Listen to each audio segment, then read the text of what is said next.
Oil. It's Putin's lifeline, his war chest, his entire empire's foundation. And Ukraine just severed it. In the past month alone, Ukrainian drones have crippled 17% of Russia's entire oil refining capacity. That's not a typo, 17%.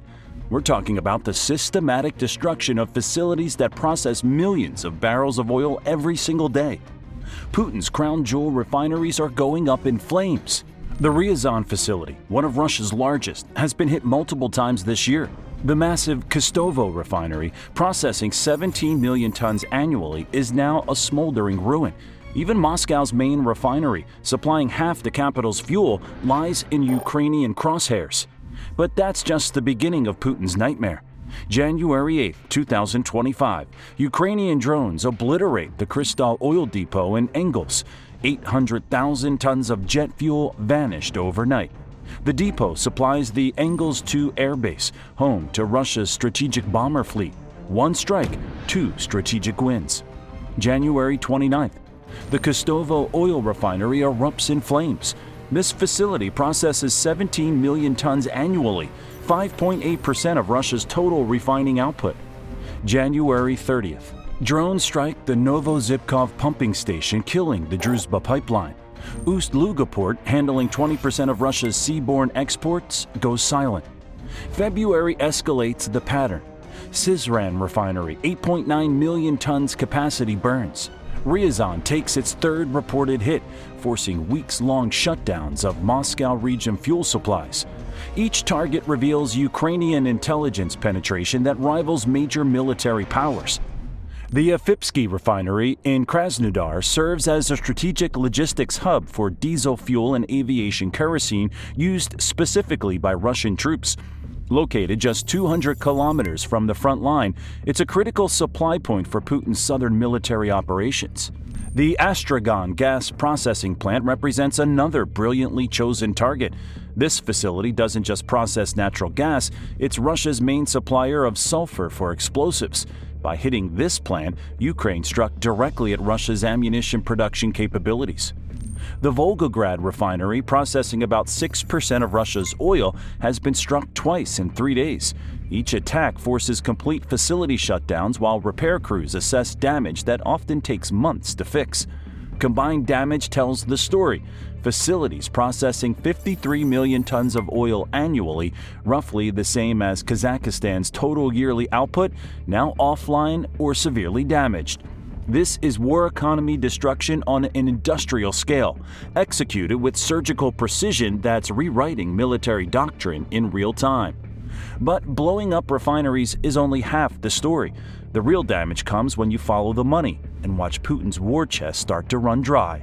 Russia's oil and gas revenues have historically funded about 30% of the entire federal budget. In 2024, these revenues reached 11.1 trillion rubles, the second highest level in recent history. But 2025 tells a catastrophic story that's bleeding Putin's war chest dry. The numbers are devastating for Putin's finances. Russian fossil fuel revenues in the second quarter of 2025 crashed 18% year-on-year, the lowest quarterly performance since the invasion began. Many revenues hit just 565 million euros daily, the lowest since the invasion. Direct infrastructure damage exceeds $714 million and climbing. When refineries burn, Russia loses its ability to process crude oil into premium products. Instead of selling refined products for top dollar, Russia dumps crude oil at basement prices, sometimes $15 to $20 below market rates. Kostovo's destruction wiped $17 million in annual processing capacity off Russia's books, and with it, the fuel reserves meant to keep Moscow's war machine running for months. Repeated Ryazan strikes forced Russia to import gasoline, unthinkable for the world's second-largest oil producer. Ukraine's precision targeting slashed Russia's gasoline production by 14%, forcing Moscow to extend fuel export bans through summer 2025. Russia can't produce enough gasoline for domestic consumption while funding a war consuming over 6% of GDP. The ripple effect spreads through Putin's economy like a financial virus. Russian oil companies are hemorrhaging money as their most valuable assets literally go up in smoke. Insurance costs for energy infrastructure have quadrupled since January, making new projects economically unviable. International investors are fleeing Russian energy projects faster than Ukrainian drones can find new targets. Major European energy companies have written off billions in Russian investments, recognizing that any infrastructure they build can be destroyed overnight by Ukrainian precision strikes. Putin's deputy prime minister, Alexander Novak, recently admitted that repairs to critical pipeline infrastructure could take months. Each month of downtime represents hundreds of millions in lost revenue. The Druzhba pipeline damage alone cost Russia approximately $500 million monthly in reduced export capacity. This financial hemorrhaging hits precisely when Putin's war machine demands maximum funding. Russia's military spending has reached unprecedented levels, consuming resources the country desperately needs for economic development. But remember those burning refineries? They're triggering consequences that stretch far beyond Russia's borders, and some help Ukraine's allies in ways Putin never imagined.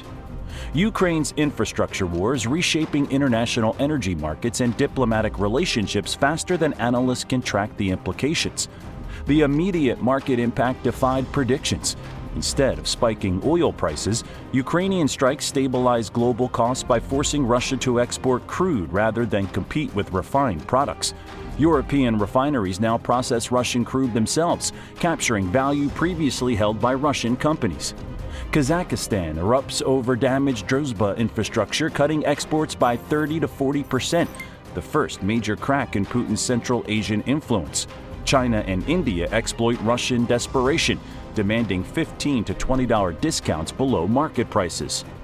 European energy security has actually improved as Ukraine's campaign accelerated European diversification efforts. Fear of supply disruptions pushed EU countries to complete LNG terminals and renewable energy projects months ahead of schedule. The result is that Europe is less dependent on Russian energy now than at any point in decades. NATO countries are implementing lessons learned from Ukraine's campaign at unprecedented speed. Critical infrastructure protection has become a top priority, with massive investments in air defense systems specifically designed to counter drone swarms. The U.S. military is reportedly developing its own long-range drone capabilities based on Ukrainian designs and tactics. The diplomatic consequences extend throughout the international system. Russia's inability to protect its most critical infrastructure has shattered its image as a reliable partner for authoritarian regimes worldwide. Countries that were considering closer ties with Moscow are reconsidering as they watch Putin's regime struggle to defend even its most valuable assets. Financial markets respond with remarkable clarity about the new reality. Russian energy companies have seen their valuations collapse not just due to sanctions, but because investors recognize that Ukraine has demonstrated the fundamental vulnerability of their business model. Why invest in refineries that can be destroyed by $10,000 drones? The insurance industry is restructuring its approach to energy infrastructure coverage globally. Facilities with 1,000 kilometers of hostile borders now face premium increases of 400 to 500%.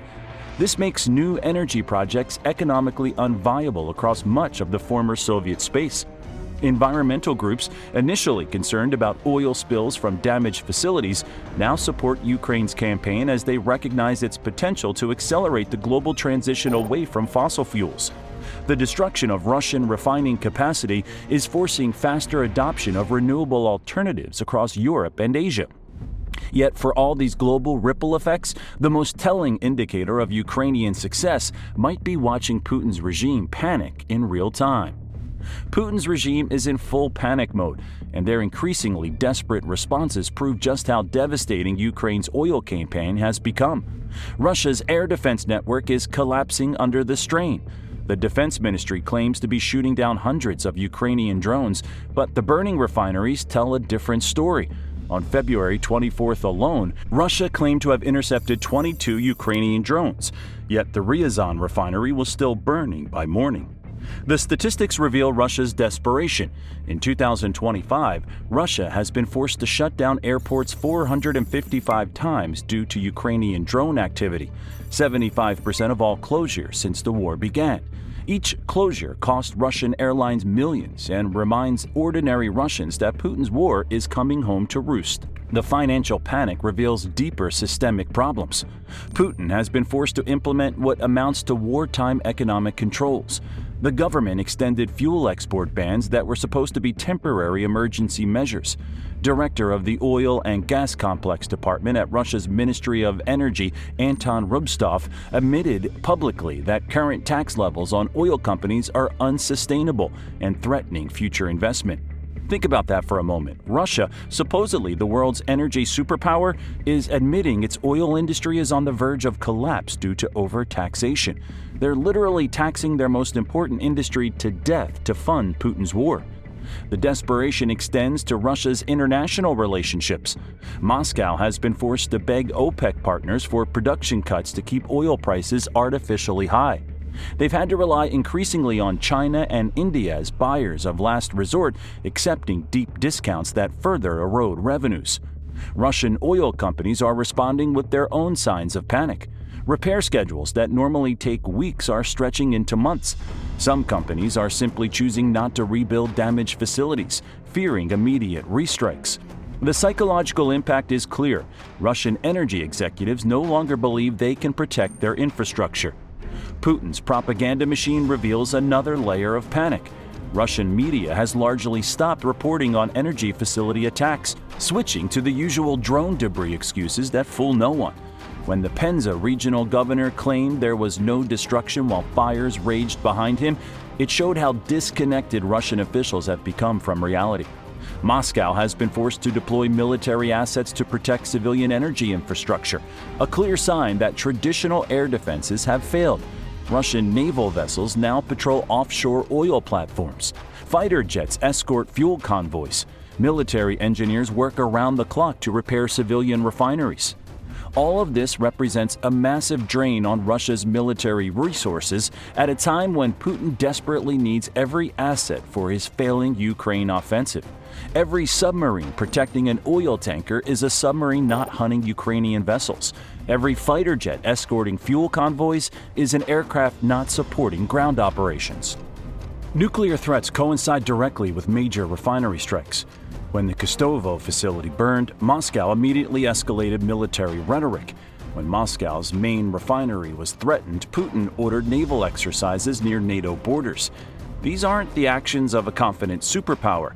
These are the desperate flailings of a regime watching its economic foundation crumble in real time. But Putin's most desperate gambit remains his aging shadow fleet, and Ukraine just figured out how to sink that lifeline too. Putin's 600-vessel shadow fleet of aging, uninsured tankers represents his final sanctions workaround. Ukraine has figured out how to target this entire system. G7-plus tankers now handle 55% of Russian oil transport, up from 36% in January. Russia is forced back to Western-controlled vessels that must comply with the $47.60 price cap. The shadow fleet becomes unusable as infrastructure strikes make terminals unreliable. The Ust-Luga port strike exemplifies systematic targeting. When pipeline infrastructure was damaged, shipments dropped to zero. Dozens of tankers burned money on crew costs while waiting for cargo that never came. Lloyd's of London stopped insuring Russian oil shipments above caps. Maritime insurance costs increased 300%. Loading times tripled as nervous captains demand security guarantees operators refuse to provide. Ukrainian strikes target the entire logistics chain that makes Russia's shadow fleet possible. Pumping stations, storage facilities, loading terminals, every critical link in the oil export chain is under constant threat. This creates cascading failures throughout the export system. Putin's regime is trying desperate countermeasures. They've started using naval vessels to escort oil tankers. Russian submarines now patrol shipping lanes. Military aircraft provide air cover for fuel convoys. But all of this military protection comes at enormous cost and reveals just how vulnerable the shadow fleet has become. Maritime tracking data reveals the scope of the crisis. Average loading times at Russian ports have tripled as nervous captains demand additional security guarantees. Many shadow fleet operators are simply refusing contracts for Russian oil despite premium rates. The aging vessels that remain are breaking down more frequently, causing additional delays and costs. The financial impact is staggering. Each day of delay costs approximately $20,000 per vessel. With hundreds of ships affected and delays stretching into weeks, Putin's shadow fleet is hemorrhaging tens of millions monthly in operational costs alone. Most critically, the shadow fleet represented Putin's confidence that he could outmaneuver Western sanctions indefinitely. Ukraine's systematic destruction of oil infrastructure has shattered that confidence, exposing the fleet as the desperate measure it always was. And that desperation? It's about to force Putin into choices that could bring down his entire regime. As Ukrainian drones systematically dismantle his oil empire, Putin faces a strategic nightmare with no viable solutions. Every available option accelerates his regime's decline. Military escalation against Ukrainian infrastructure failed completely. Russian strikes intensified throughout 2025, yet failed to deter the oil facilities campaign. Instead, they provided Ukraine moral justification for more aggressive targeting while generating international sympathy. Ceasefire negotiations offer no relief. Ukraine holds all leverage. Why stop a devastating campaign? Even Trump's ceasefire pressure backfires as Putin's desperation weakens his position. Air defense spending creates impossible economics. Ukrainian drones cost $10,000 each. Russian missiles cost $100,000 to $500,000. Ukraine can bankrupt Russian budgets while barely affecting drone production. Relocating infrastructure beyond drone range would cost hundreds of billions and require decades. Russia's oil geography can't be moved. Accepting reduced oil revenues while hoping to win the war quickly creates a vicious cycle. Lower oil revenues means less money for military operations. Reduced military capability means longer war duration. Extended conflict gives Ukraine more time to perfect its oil infrastructure attacks. More attacks mean even lower revenues. Putin's domestic political situation makes all these options even worse. The Russian public was promised that their economy would be insulated from the Ukraine war. As gasoline shortages spread and heating costs rise, that promise is becoming obviously false. Putin can't simultaneously claim victory in Ukraine while asking Russians to endure energy shortages caused by Ukrainian attacks. The oligarch class that supports Putin's regime is growing restless as their energy investments burn. These are the people who finance Putin's rise to power, and they're watching their wealth evaporate in real time. Energy executives are quietly pressuring Kremlin for protection they know Putin can't provide. Regional governors across Russia are reporting infrastructure damage they can't afford to repair. Local budgets stretched thin by war expenses can't handle the additional cost of rebuilding critical energy facilities every few months. This is creating political pressure from Putin's own power base. International isolation compounds every domestic problem. Russia can't access Western technology to improve air defenses. Sanctions prevent importation of refinery components needed for repairs. Even China and India are reluctant to invest in Russian energy infrastructure that might be destroyed before projects are completed. Putin's military commanders are demanding resources for the Ukraine front that Putin can't provide because Ukrainian attacks are destroying the economic foundations that fund military operations. It's a perfect strategic trap that gets tighter with every successful drone strike. But here's the twist Putin never saw coming. While he's trapped in this impossible situation, Ukraine is building something that will outlast this entire war. What we're witnessing isn't just tactical strikes. It's the birth of a new form of warfare that could determine Ukraine's ultimate victory and reshape global military thinking for decades. Ukraine's drone production capabilities are scaling at an unprecedented rate. President Zelensky has set a target of 4.5 million drones annually and revealed the country actually has capacity for over 8 million drones per year. The only limitation is funding, a problem that's solving itself as Ukraine signs massive defense contracts with Western allies. The recent $30 billion drone deal with the United States proves that Ukraine's military innovation is being recognized globally. American military leaders aren't just buying Ukrainian drones, they're investing in Ukrainian defense technology as a strategic asset. This partnership ensures Ukraine will have virtually unlimited resources to continue and expand its oil infrastructure campaign. But the real game changer is technological advancement. Ukrainian engineers are developing AI-powered drone swarms that can coordinate attacks across multiple targets simultaneously. These systems use machine learning to identify optimal strike points on refineries, automatically adjusting for defensive measures and maximizing economic damage. The latest Ukrainian drones have ranges exceeding 1,600 kilometers, putting virtually every Russian energy facility within striking distance. More importantly, they're developing autonomous navigation systems that can't be jammed by Russian electronic warfare. This means Putin's air defenses will become increasingly irrelevant as Ukrainian technology advances. Ukrainian defense companies are also perfecting what they call cascade targeting, hitting infrastructure in sequences designed to create maximum disruption. Instead of random attacks, Ukrainian planners are developing mathematical models that predict exactly which combination of targets will cause systemic failures across Russia's entire energy network. The economic implications for Ukraine are transformative. Defense production now represents over $35 billion in Ukrainian economic capacity, about 20% of the country's GDP. This sector is attracting massive international investment as countries recognize Ukraine's technological advantages. The result is that Ukraine's military-industrial complex will emerge from this war stronger than most NATO countries. International partnerships are accelerating this development. The UK has signed agreements to co-develop long-range strike capabilities. Poland is investing in Ukrainian drone manufacturing. Even traditionally neutral countries like Switzerland are reassessing their defense stance in light of the war. Perhaps most significantly, Ukraine is developing the world's most advanced doctrine for infrastructure warfare. Military academies worldwide are already studying Ukrainian tactics as the new model for asymmetric conflict. This intellectual advantage will persist long after the current war ends, making Ukraine an indispensable strategic partner for Western militaries. The psychological impact on future Russian behavior cannot be overstated.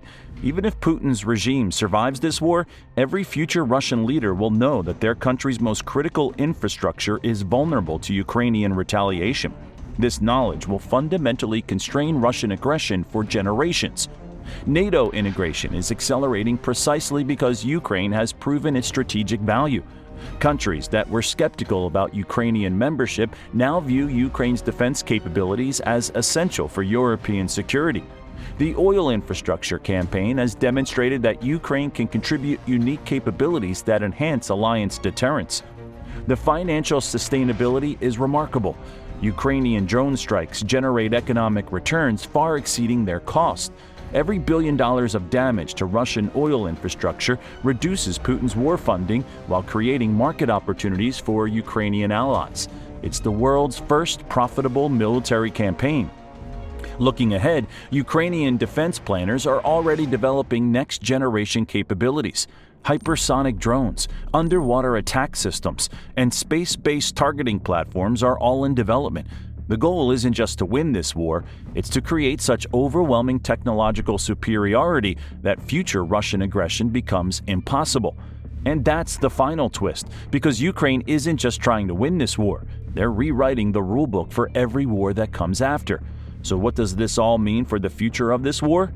Ukraine hasn't just severed Russia's oil lifeline. They've revolutionized modern warfare and created a path to victory that seemed impossible just 2 years ago. Putin's oil empire, built over decades and worth trillions of dollars, is crumbling under the assault of $10,000 drones operated by a country he thought he could conquer in days. Every burning refinery represents not just economic damage, but proof that technological innovation can overcome numerical superiority. The numbers tell the story of Putin's strategic nightmare. 17% of Russian refining capacity offline, $714 million in direct damage, and oil revenues at their lowest point since the invasion began. But these aren't just statistics.